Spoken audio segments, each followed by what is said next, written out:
नमस्कार. आज आपण दुसरा पाठ म्हणजेच इतिहासाची साधने बघणार आहोत. तर इतिहासाची साधने या पाठामध्ये आपल्याला भौतिक साधने बघायची आहे, लिखित साधने बघायची आणि मौखिक साधने बघायची आहे. प्राचीन भारताच्या इतिहासाची साधने आणि इतिहास लेखनाबाबत घ्यायची काळजी या 5 टॉपिक आपण या पाठामध्ये कव्हर करणार आहोत. तर आपण या 6वीमध्ये प्राचीन भारताचा इतिहास बघत आहोत. तर आपल्याला प्राचीन भारताची इतिहासाची साधने आपल्याला पाहायला मिळतात. तर इथे लिहिलं आहे की तुमच्या पूर्वजांनी वापरलेल्या अनेक वस्तू आजही अस्तित्वात आहेत. त्यांनी कोरून ठेवलेले विविध लेख आपल्याला सापडते. या साधनांच्या मदतीने आपल्याला इतिहास कळू शकतो. तर त्या काळातील साधनामुळे आपल्याला त्या काळाचा इतिहास आपण कळू शकतो की तो काळ कोणता. त्या वस्तूकडून आपल्याला त्या काळाचा शोध किंवा त्या काळाबद्दल आपल्याला माहिती मिळते. याशिवाय चालीरीती, परंपरा, लोककला, लोकसाहित्य, ऐतिहासिक कागदपत्रे यांच्या आधारे आपल्याला इतिहास कळतो. या सर्वांना इतिहासाची साधने असे म्हणतात. तर आपल्याला कशामुळे माहीत पडतो, तर आपल्याला चालीरीती, त्या काळाची चालीरीती, त्या काळात असणाऱ्या परंपरा, त्या काळात असलेली कला, त्या काळात असलेले साहित्य आणि त्या काळात असलेले कागदपत्र यांच्या आधारे आपल्याला इतिहास कळतो. या सर्वांना आपण इतिहासाची साधने असे म्हणतो. तर इतिहासाची साधने 3 प्रकारची आहे. मुख्य जी 3 साधने आहेत इतिहासाची ती कोणती आहे, तर ती आहे भौतिक साधने, लिखित साधने आणि तिसरं आहे मौखिक साधने. तर ही प्रामुख्याने 3 साधने आपल्याला मिळतात. तर कोणती? भौतिक साधने, लिखित साधने आणि मौखिक साधने. तर आपण बघूया भौतिक साधने. तर दैनंदिन जीवनात माणूस विविध प्रकारच्या वस्तू वापरत असतो.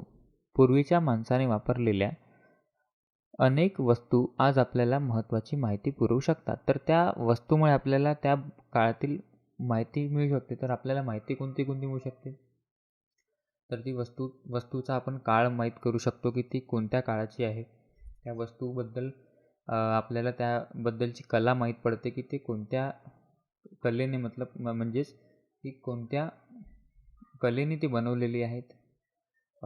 त्या वस्तूबद्दल आपल्याला माहीत पडते की ती वस्तू कोणत्या प्रकारे आहेत, काय आहे आणि त्या वस्तूमुळे ते आपल्याला इतिहास माहीत पडतो. जर कोणता किल्ला असेल बनलेला त्या काळात, तर त्या काळात स्थापत्य कलेचा विकास आपल्याला माहीत पडतो. तर पुरातन वस्तूमधील खापऱ्यांच्या तुकड्याचे आकार, रंग, नक्षी यावरून ही भांडे कोणत्या काळात असावी याचा अंदाज बांधता येतो. तर आता सांगितलं तुम्हाला की त्या वस्तूंमुळे आपल्याला त्या काळाचा अंदाज बांधता येतो की ती वस्तू कोणत्या काळात असेल बा, ती त्या वस्तूचा काळ कोणता. तर याच्यात आकार, रंग, नक्षी यावरून त्या भांड्याचा काळ आपण अंदाज बांधू शकतो. तर दागदागिने आणि इतर वस्तूवरून मानवी समाजाच्या परस्पर संबंधाची माहिती मिळते. धान्य, फळांच्या बिया आणि प्राण्यांची हाडे यावरून आहाराची माहिती मिळते. की त्या काळामध्ये कोणत्या प्रकारचे धान्य खायला, म्हणजे आहारात कोणता धान्यांचा समावेश होता, कोणत्या आहाराचा समावेश होता, हे पण आपल्याला त्या कशामुळे माहीत पडतं, ते धान्य आणि फळांच्या बिया आणि प्राण्यांची हाडे यावरून आपल्याला त्यांच्या आहाराची माहिती मिळते. धान्य, फळांच्या बिया आणि प्राण्यांची हाडे आपल्याला त्यांच्या यावरून आहाराची माहिती मिळते. तर वेगवेगळ्या काळात माणसाने बांधलेल्या घरांचे व इमारतीचे अवशेष सापडतात. याशिवाय नाणी, मुद्राही सापडतात. पुरातत्व विभागाकडे भरपूर प्रकारे असे अवशेष सापडलेले आहेत.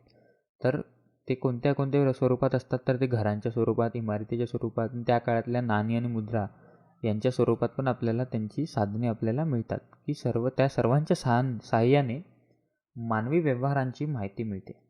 तर त्या काळातील आपल्याला व्यवहार कसा चालायचा हे पण आपल्याला त्या वस्तूंवरून समजू येते. या सर्व वस्तू आणि वास्तू किंवा त्यांचे अवशेष यांना भौतिक साधने म्हणतात.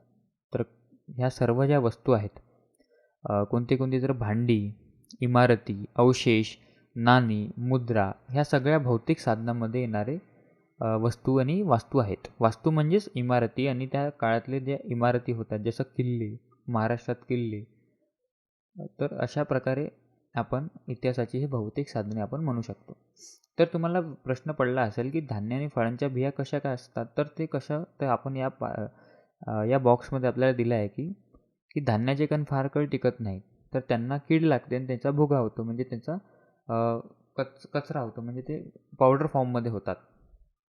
तर त्याच्या कसं आपल्याला ते टिकून ठेवता येतं, तर ते लिहिलं आहे की प्राचीन काळी धान्याचे पीठ करण्याआधी ते धान्य भाजत असत. मग ते भरडत असत आणि धान्य भाजताना त्याचे काही कण अधिक भाजले गेले तर जाळले गेले तर ते टाकून दिले जात असे. आणि जळके कण वर्षानुवर्षे टिकून राहतात. हे बघा इथे लिहिलं आहे की जळके कण वर्षानुवर्षे टिकून राहतात आणि ते उत्खननामध्ये सापडतात. आणि त्या प्रयोगशाळेत जेव्हा तपासणी करतात तेव्हा त्यांना माहीत पडते की हे धान्याचे कण कोणत्या काळातील आहे हे आपल्याला माहीत. हे पहा इथे नाणी आहेत. ही नाणी त्या काळातली नाणी, या नाणीवरून आपण त्या इतिहासाचा काळ अंदाज बांधू शकतो. तर दुसरा आहे इथे लिखित साधने. तर अश्मयुगातील माणसांनी त्यांच्या जीवनातील अनेक प्रसंग आणि भावना चित्रातून व्यक्त केल्या आहेत. तर हजारो वर्षे उलटल्यानंतर माणसाला लिहिण्याची कला अवगत झालेली आहे. लिहिण्याची कला माणसाला अवगत झाल्यानंतर त्याने त्यांच्या भावना चित्रातून व्यक्त केल्या आहेत. ते दगडावर कोरत, पहिले अश्मयुगातील माणूस याच्यामध्ये गुफ्यामध्ये राहायचा, तर तिथे त्यांनी गुफेच्या भिंतीवर त्याने आपल्या भावना चित्रातून व्यक्त केल्या. तर अशा प्रकारे त्याला लिखित साधनेमध्ये काउंट केला जातो. तर माणूस सुरुवातीला प्रतीके, चिन्हे यांचा वापर नोंदी ठेवण्यासाठी करत होता. तर प्रतीके, चिन्हे म्हणजे स्पेशल सिम्बॉल्स यूज करायचा की अशा सिम्बॉलने तो आपल्या भावना व्यक्त करायचा. कारण त्यावेळेस लिपीचा जो विकास होता तो व्हायचा होता. त्याला हजारो वर्षे लागली लिपीचा विकास व्हायला. तर लिपी म्हणजे तेच आपली देवनागरी. जसं हे जे लिहिलेलं आहे हे मराठी भाषा, पण ते कोणत्या लिपीमध्ये आहे तर ते देवनागरी लिपीमध्ये आहे. सुरुवातीच्या काळात खापरे आणि कच्च्या विटा, झाडाची साले, भुर्जपत्रे यासारख्या साहित्याचा उपयोग लिहिण्यासाठी केला जात होता.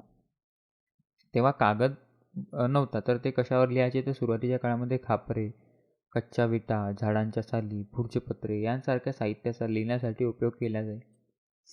अशा प्रकारच्या साहित्यावरील मजकूर एखाद्या अणकुचीदार साधनाने कोरलेला असे.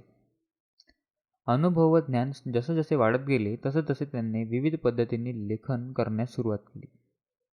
जसं जसं अनुभव आणि ज्ञान वाढत गेले तसं त्यांनी आपल्या लेखन पद्धतीस सुरुवात केली.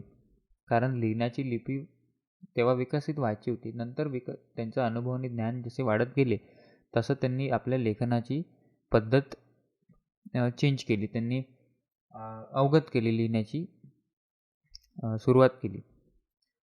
सभोवताली घडलेल्या घटना, दरबारी कामकाजाचे वृत्तांत इत्यादी माहिती लिहून ठेवण्याची पद्धत सुरू झाली. हे दरबारी म्हणजे जेव्हा अनेक वर्षे लोटली तेव्हा मग राजा पद्धती आली. जेव्हा माणसाला कळू लागले, सर्व गोष्टी कळू लागल्या, त्यानंतर या सर्व गोष्टी घडायला सुरुवात झाली.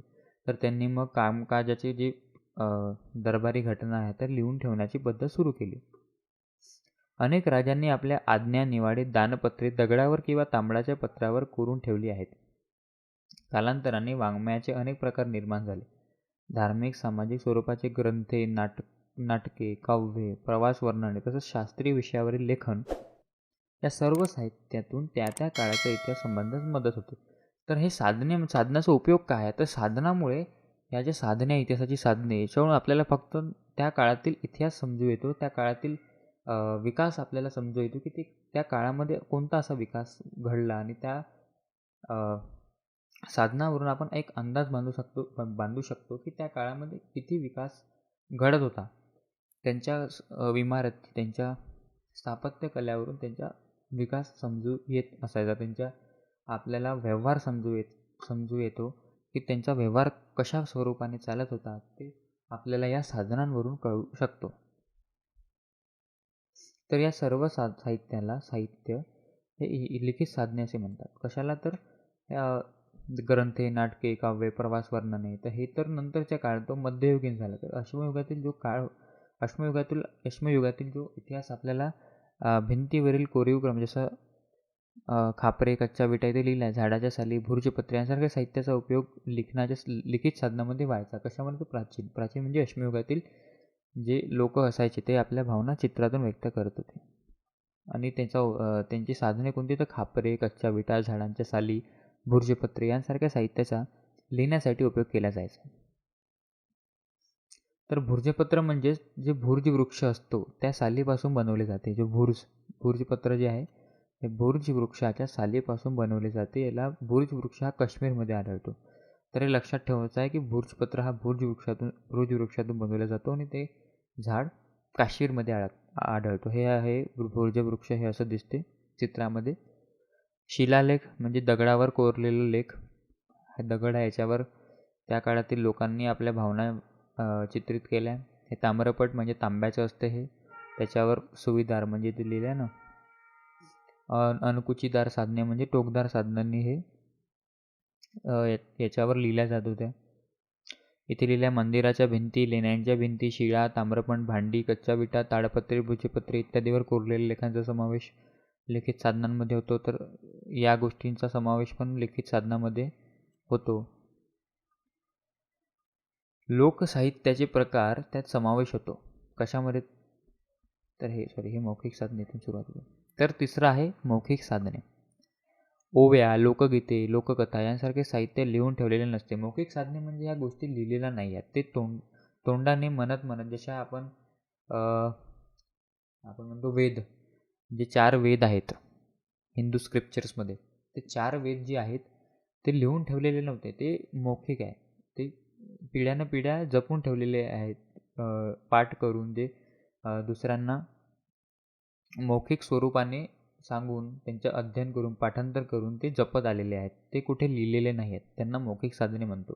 तर मौखिक साधनेमध्ये ओव्या, लोकगीते, लोककथा यांसारखे साहित्य लिहून ठेवलेले नसते. त्याचा कर्ता अज्ञात असतो. त्याचा कोणीच कर्ता म्हणजे त्याचा कोणी जनक नाही राहत. तो पिढ्यानं पिढ्या जतन केलेले असते. जतन म्हणजे पाठांतर स्वरूपाने, मौखिक स्वरूपाने त्याचे जतन केलेले असते. अशा साहित्याला मौखिक परंपरेने जतन केलेले साहित्य असे म्हणतात. तर ओव्या, लोकगीते, लोककला यांसारख्याचा समावेश तर होतो. त्यानंतर हे ओवी आहे. एक ओवी स्वरूप दिलं आहे. तर पांडुरंग पिता रुक्मिणी माझी बया, आषाढ वारी याला पुंडलिक आला न्या, ही जतन केलेली आहे. याचं कोणी लिहून स्वरूपात नव्हती, ते मौखिक स्वरूपात होती. तर इथे आपल्याला एक चार्ट दिला आहे. याच्यामध्ये लिखित साधने आणि भौतिक साधने याचा समावेश कशात आहे. तर भौतिक साधनामध्ये वस्तू आणि वास्तू असे 2 प्रकारे सॅग्रिगेट केलं आहे. की वस्तूमध्ये काय येतं, गुहाचित्रे, मातीची भांडी, हे वस्तू झाले. वास्तू म्हणजे इमारती ज्या असतात, गुहा आहे, घरे आहे, स्तूप आहे, लेणी आहे, मंदिर आहे, चर्च आहे, मशिदी, स्तंभ, हे वास्तू झाल्या. आणि हे वस्तू की त्या वस्तू आपल्याला पोर्टेबल म्हणतो आपण त्याला, म्हणजे नेण्या आणण्यासाठी जो यूज होतो. म्हणजे मातीची भांडी आपण यूज करतो, मातीची शिल्पे आहे, मणी आहे, रत्ने, दागदागिने आहे, दगडी शिल्पे आहे, या सर्व गोष्टी वस्तूमध्ये येतात. आणि हे वास्तूमध्ये काय येतो, तर गुहा, घरे, स्तूप, लेणी, मंदिरे ह्या भौतिक साधनामध्ये 2 प्रकारे डिफाईन केलं आहे की वस्तू आणि वास्तू. आणि आता लिखित साधने म्हणजे हडप्पा लिपीतील लेख, वैदिक साहित्य म्हणजेच वेद आपले, अथर्ववेद, सामवेद, यजुर्वेद, ऋग्वेद, हे मेसोपोटेमियातील इष्टालेख, महाभारत, रामायण यांचं पण हे लिखित साधने आहेत. लिहून आहे या प्रकारे. हे साहित्य म्हणजे लिहून ठेवलेले आहेत, जे लिखित आहे त्यांना लिखित साधने. मौखिक साधने म्हणजे जे जतन केले आहे मौखिक स्वरूपाने, जपलेले आहे ते पिढ्यानपिढ्या, त्याला मौखिक साधने म्हणतात. तर तुम्ही पॉज करून ह्या गोष्टी पाहू शकता किंवा लिहू पण शकता 2 मिनटासाठी. तर आपण बघूया प्राचीन भारताच्या इतिहासाची साधने. तर युगीन काळापासून इसवी सनाच्या 8व्या शतकापर्यंतचा कालखंड हा भारताचा इतिहासाचा प्राचीन कालखंड मानला जातो. तर हे लक्षात ठेवा की इसवी सनाच्या अश्मयुगीन काळ ते इसवी सनाच्या आपलं 8व्या शतकापर्यंत जो कालखंड मानला जातो आहे त्याला प्राचीन कालखंड मानला जातो भारताचा. भारतातील अश्मयुगाविषयीची माहिती पुरातत्वीय उत्खननात मिळते. त्या काळात लिपीचा विकास झाला नव्हता. तर इसवी सन पूर्व 1500 पासूनचा प्राचीन इतिहासाविषयीची माहिती वेद वाङ्मयातून मिळते. सुरुवातीस वेद हे लिखित नव्हते. आता सांगितलं हे वेद म्हणजे मौखिक साहित्य आहे, मौखिक साधने आहे इतिहासाची. ते मुखोद्गत करण्याचे तंत्र प्राचीन भारतीयांना विकसित झाले होते. कालांतराने वेदांचे लेखन झाले. वेदांचे लेखन नंतर झाले जेव्हा त्यांना लिपी वगैरेचा लिपींचा विकास झाला, लिपी शिकले मानवी लोक, तेव्हा तो लिहिण्यात आले वेद. त्यानंतर ब्राह्मण ग्रंथ, उपनिषदे, आरण्यके, रामायण, महाभारत ही महाकाव्ये, जैन व बुद्ध ग्रंथ, नाटके, काव्ये, शिलालेख, स्तंभालेख, परकीय प्रवाशांची प्रवास वर्णने इत्यादीचा समावेश होतो. त्याचप्रमाणे पुरातत्त्वीय उत्खननात सापडलेल्या वस्तू, पुरातन वस्तू, नाणी अशा अनेक भौतिक साधनांच्या मदतीने आपल्याला प्राचीन इतिहास समजतो. तर ही साधने आहेत. हा पूर्ण याच्यामध्ये लिखित, मौखिक आणि लिखित, मौखिक आणि भौतिक या तिघांचा समावेश आपल्याला या पॉईंटमध्ये दिसून येतो की ही प्राचीन भारताच्या इतिहासाची साधने आहेत.